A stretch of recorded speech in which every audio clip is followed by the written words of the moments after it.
Hello student, how are you? कैसे हैं आप सब? जैसा कि हम क्लास 8 की साइंस पढ़ रहे हैं, इसमें हमने फर्स्ट यूनिट कंप्लीट कर ली थी। अब आज हमको पढ़ना है सेकेंड यूनिट। सेकेंड यूनिट में आपको क्या पढ़ना है? तो देखिए, सूक्ष्म जीव मित्र एवं शत्रु। जो सूक्ष्म जीव होते हैं वो हमारे मित्र हैं या शत्रु हैं। तो इनको हम कैसे बता सकते हैं कि बहुत से ऐसे सूक्ष्म जीव होते हैं जो हमारे मित्रवत व्यवहार करते हैं, और जो आपके बहुत सारे ऐसे सूक्ष्म जीव होते हैं जो हमारे लिए क्या करते हैं, हानिकारक होते हैं। तो वो कौन कौन से जीव होते हैं, वो कौन कौन से सूक्ष्म जीव होते हैं जो हमारे लिए हानिकारक होते हैं और लाभकारी होते हैं? तो ये सूक्ष्म जीव कहलाते क्या हैं? ठीक है, इनकी संरचनाएं कैसी कहलाती हैं, इनके आकार कैसे होते हैं, ये कहाँ रहते हैं? तो आइए हम इनके बारे में जानते हैं। और यदि अभी तक आप लोगों ने हमारे चैनल को सब्सक्राइब नहीं किया तो चैनल को सब्सक्राइब कर दें, और चैनल के बगल से आपका बेल आइकन का बटन होगा, बेल आइकन का बटन जरूर प्रेस कर ले। जैसे कि हम कोई भी आप वीडियो डालते हैं तो वीडियो की नोटिफिकेशन आपको सबसे पहले मिल जाए। और आप वीडियो अच्छा लगे तो लाइक और कमेंट जरूर किया करिए। तो आइए स्टार्ट करते हैं। तो देखिए, सूक्ष्म जीव।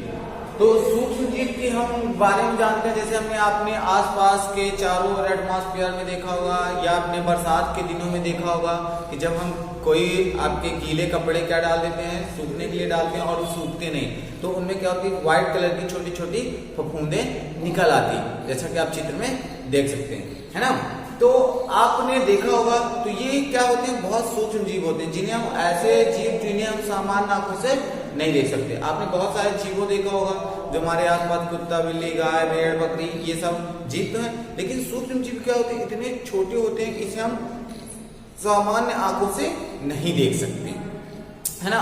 तो इनको हम कैसे, यंत्रों के माध्यम से, जैसे सूक्ष्मदर्शी की सहायता से, सूक्ष्मदर्शी आपने देखा है ना, तो सूक्ष्मदर्शी की सहायता से इनको देखा जाता है। तो ये कितने प्रकार के होते हैं, कहाँ रहते हैं ये, तो आइए इनके बारे में जानते हैं। तो जैसे यह मुख्य रूप से 4 प्रकार के होते हैं। कितने प्रकार के होते हैं? 4 प्रकार के। कौन कौन से? जीवाणु, कवक, प्रोटोजोआ और शैवाल।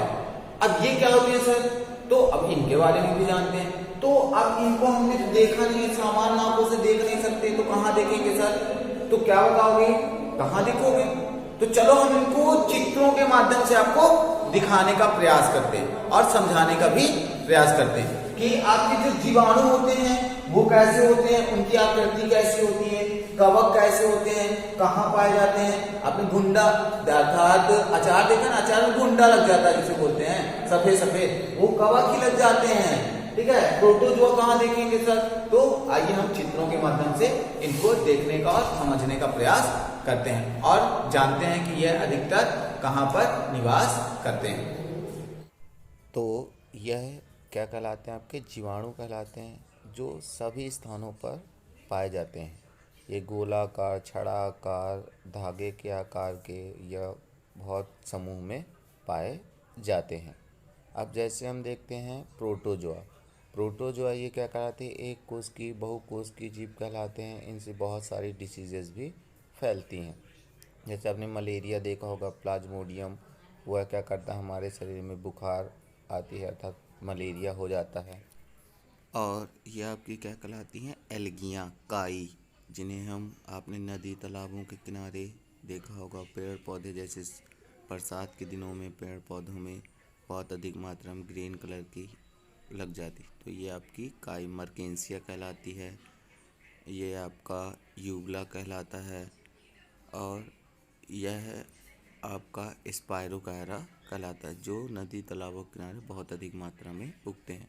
इसी प्रकार आपका ये क्या कहलाते हैं? कवक कहलाते हैं। और इसके अतिरिक्त कुछ और सूक्ष्म जीव होते हैं जिन्हें हम वायरस भी कहते हैं, तो ये आपके क्या कहलाते हैं? वायरस कहलाएंगे। तो जैसा अभी हम लोगों ने पूरा क्या देखा कि सूक्ष्म जीव कहाँ कहाँ रहते हैं, कैसे कैसे वो उनका आकार होता है, तो ये सब हमने लोगों ने देखा। अब हम देखेंगे कि ये कहाँ रहते हैं, है ना। तो कहाँ रहते हैं कैसे बताएंगे? तो ये क्या होते हैं? एक कोश की, मतलब जो केवल एक कोशिका से मिलकर बने हो। जैसे हम लोग कहलाते हैं ना, हम लोग बहुकोश की जीव कहलाते हैं। तो ये क्या होते हैं? आपके एक कोश की भी होती है और बहुकोश की भी होते हैं, दोनों तरह के होते हैं। तो दोनों तरह के तो होते हैं, ये हमने जाना। लेकिन ये रहते कहाँ है? तो ये संपूर्ण स्थान पर रहते हैं, जहां भी कह दोगे वहां पर ही पाए जाएंगे। अर्थात चाहे वो ठंडा क्षेत्र हो, बहुत ठंडे वाली क्षेत्र जहां हम नहीं रह सकते, वहां भी ये मिल जाएंगे, ठीक है। चाहे वो बहुत गर्म वाला क्षेत्र हो, वहां पर भी ये मिल जाएंगे। तो चाहे वो ठंडा क्षेत्र हो, चाहे वो बहुत गर्म क्षेत्र हो, ये क्या होते हैं, हर जगह उपस्थित होते हैं। तो अब इसके बारे में ये हमारे मित्र हैं या हम सूक्ष्म जीव, और हम अपने बारे में जानते हैं कि सूक्ष्म जीव और हमारे लिए क्यों आवश्यक। तो ये दो तरह के होते हैं, अर्थात हानिकारक प्रभाव दर्शाने वाले और लाभदायक प्रभाव दर्शाने वाले। जैसे आपने गंगा नदी का पानी देखा होगा कि गंगा नदी का पानी कभी खराब नहीं होता, देखिए हो कि नहीं। आपके मम्मी पापा ने या दादा दादी ने गंगा जी से पानी लेके आया होगा, तो आपको घर में रखा होगा, आज भी रखा है, वो अभी तक खराब नहीं होता। किसके कारण वो खराब नहीं होता? कौन सा उसमें जीवाणु होता है, ठीक है। तो आपका क्या होता है, बैक्टीरियोफेज, जैसा कि आप डायग्राम में देख रहे हो। तो ये बैक्टीरियोफेज क्या होता है, गंगा नदी में उपस्थित होता है, जो अन्य बैक्टीरिया जीवाणु को क्या कर लेता है, खा जाता है और वो पानी को सड़ने से बचाता है। अब और इसके कौन कौन से लाभ होते हैं? जैसे आपने दही देखा होगा, दही आपने देखा ना, दही क्या कैसे बनता है? दूध से बनता है। कैसे बनता है? दूध से। अब दूध हमें गाय देती है, तो दूध में भी क्या होते हैं, बहुत सूक्ष्म जीव होते हैं आपके। एक लैक्टोबैसिलस, ध्यान रखना, कौन सा? लैक्टोबैसिलस एक जीवाणु होता है जो दूध में पाया जाता है, जो खट्टे पदार्थ डालने से क्या करता है, उसकी मात्रा बहुत अधिक बढ़ जाती है, ठीक है। जिसके कारण से क्या होता है, उनमें वो बहुत तीव्रता से प्रजनन करते हैं। और वो जो दही का थक्का होता है ना, दही का थक्का देखे हो, तो वो थक्का नहीं है, वो कीड़ों का समूह है जिसे हम बड़े चाव से खाते हैं। तो ध्यान रखना, अब कोई पूछे आप मांसाहारी हो कि नहीं हो, तो बोल देना हाँ मैं। अर्थात जो दही खाते हैं ना, वो दही का थक्का जो बनता है, वो आपका कीड़ों का समूह होता है। ऐसे आपने जो ब्रेड देखा होगा, ब्रेड खाई होगी, आपके घर में ब्रेड आती है, तो वो भी कैसे बनाई जाती है, इन्हीं सूक्ष्म जीवों की सहायता से बनाई जाती है। तो जब देखो कई दिनों तक रखी रहती है, तो उसमें ग्रीन कलर की, व्हाइट कलर की क्या होती है, छोटे छोटे अंकुर निकल आते हैं, अर्थात फफूंद निकल आते हैं, जिसे हम क्या कहते हैं, कवक कहते हैं। अर्थात ये सूक्ष्म जीव ही होते हैं जो किसी को बनाने का भी काम करते हैं, किसी को खराब करने का भी काम करते हैं, है ना। और क्या बताओगे, इनके बहुत सारे औषधि उपयोग भी होते हैं। क्या होते हैं? बहुत सारे। और इनसे क्या बनाई जाती है, जैसे इनकी सहायता से बहुत सारे अनाजों को, जैसे चावल, दाल, गेहूं, ज्वार, बाजरा, महुआ, देखियो, तो इनसे क्या, इन सभी चीजों को सड़ा करके शराब बनाई जाती है। क्या बनाई जाती है? शराब बनाई जाती है। तो इसकी खोज किसने की थी? इसकी खोज सर्वप्रथम किसने की थी? आपके लुईस पाश्चर ने की थी। अर्थात किण्वन की खोज। किण्वन मतलब वही आपका शराब करना, सड़ा गला करके। जैसे आपने इडली डोसा खाया है ना, इडली डोसा और जलेबी, इनको भी क्या किया जाता है, सूक्ष्म जीवों की सहायता से उत्पादित कराया जाता है, और जिससे क्या होती है, बहुत टेस्टी होती है। अर्थात आप देखोगे जहां पर ये आपके जलेबी या बहुत स्वादिष्ट जलेबी बनती है, या आपके इडली डोसा बनता है, उपमा बनते हैं, तो इनको भी क्या किया जाता है, एक दिन सड़ने के लिए रखा जाता है, जिससे वो क्या हो जाए, उसमें ये जीवाणु पैदा होकर के उसको बहुत अच्छा और स्वादिष्ट बना दे।